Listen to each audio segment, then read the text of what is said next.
Hormones work together and influence everything that happens in your body. Your mood, sleep, weight and energy are all controlled by your hormones. And whilst it's amazing that there is so much more focus on the menopause, hormones are for life. So the conversation needs to be deeper, needs to start sooner, last longer, and in my opinion be about all the hormones like thyroid, vitamin D, human growth, cortisol and insulin, and not just about estrogen. Far too many women have the outdated belief that counting calories and high impact workouts or 60-minute cardio sessions are the key to inch loss. Eat less, move more is not the route to inch loss success. Balanced hormones are. Very few women know that the risk of heart disease increases after the menopause because of hormones.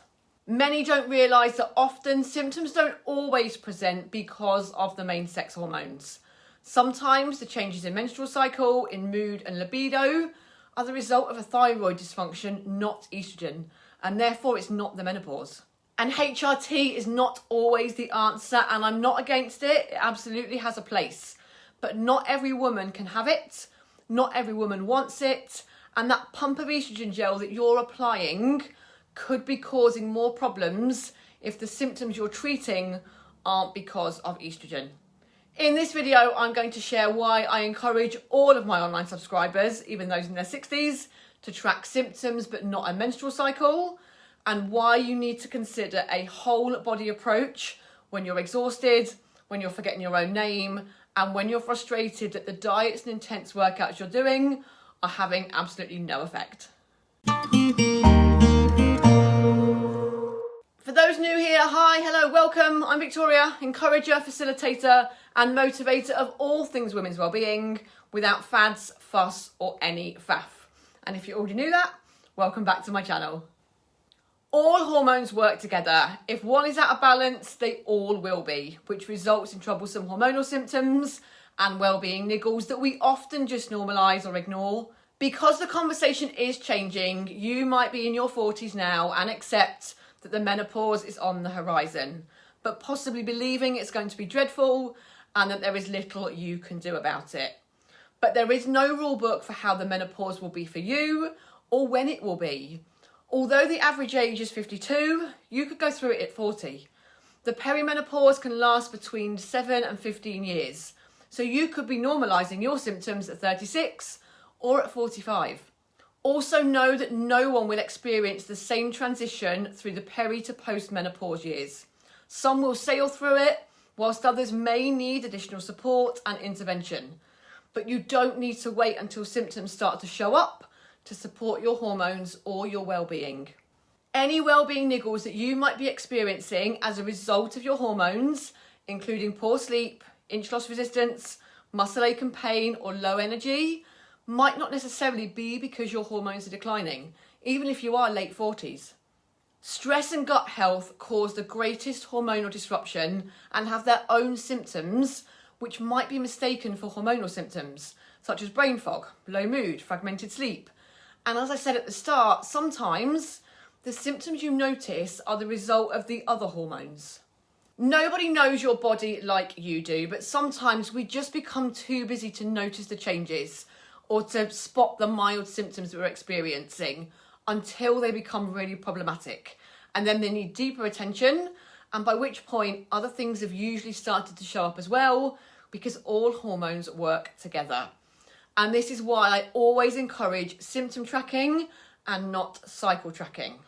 Now, I know most women have got an app for that, which, when they're not too exhausted to open, they do, if their brain fog isn't too bad that they don't remember to forget, whichever way around that goes.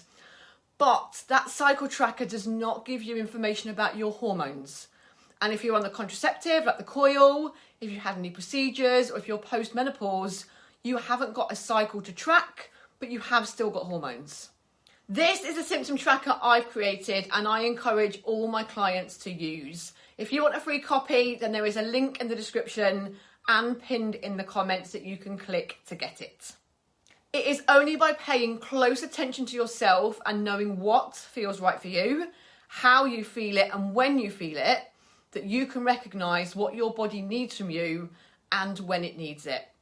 Now, whilst there is space to track a cycle if you do still have one, there are other more important things that you probably don't give much thought to, even if you experience them, or that you've not really connected to either be together or linked to your hormones, like constipation and hot flushes. This is one of my favourite conversations because whilst hot flushes are a very common symptom of estrogen fluctuation and decline, you might be constipated because you're dehydrated or you're lacking in fibre.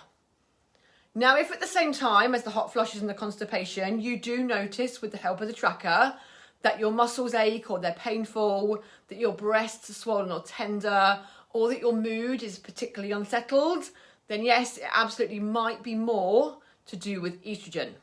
But if not, if it's just constipation and hot flushes, you need to be looking at your gut health and your liver detoxification and all that goes with that, like sleep, stress management, exercise, drinking water. If the tracker does connect more symptoms that then point to it being your estrogen, like the muscle aches and pains, the breast tenderness, the unsettled mood, then you've got a start point. You want to probably at that point add in more estrogen supporting strategies, but also dig deeper. Are your estrogen levels just naturally fluctuating? Is there an imbalance between estrogen and progesterone, but it's actually your progesterone that needs more support?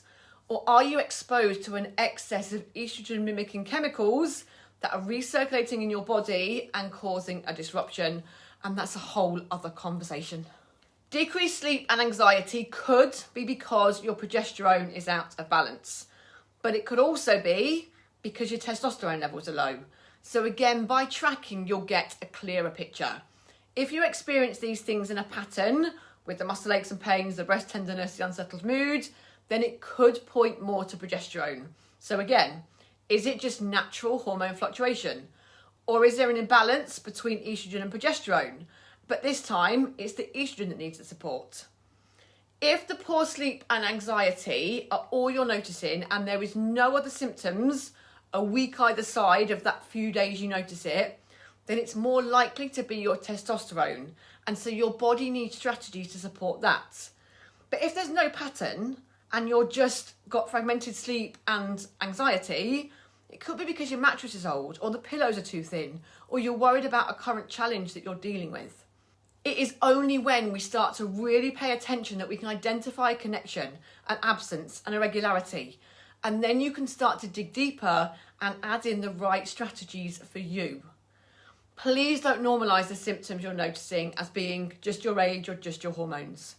Please don't be too busy to track or think you have to wait until symptoms start to show up to support your hormones.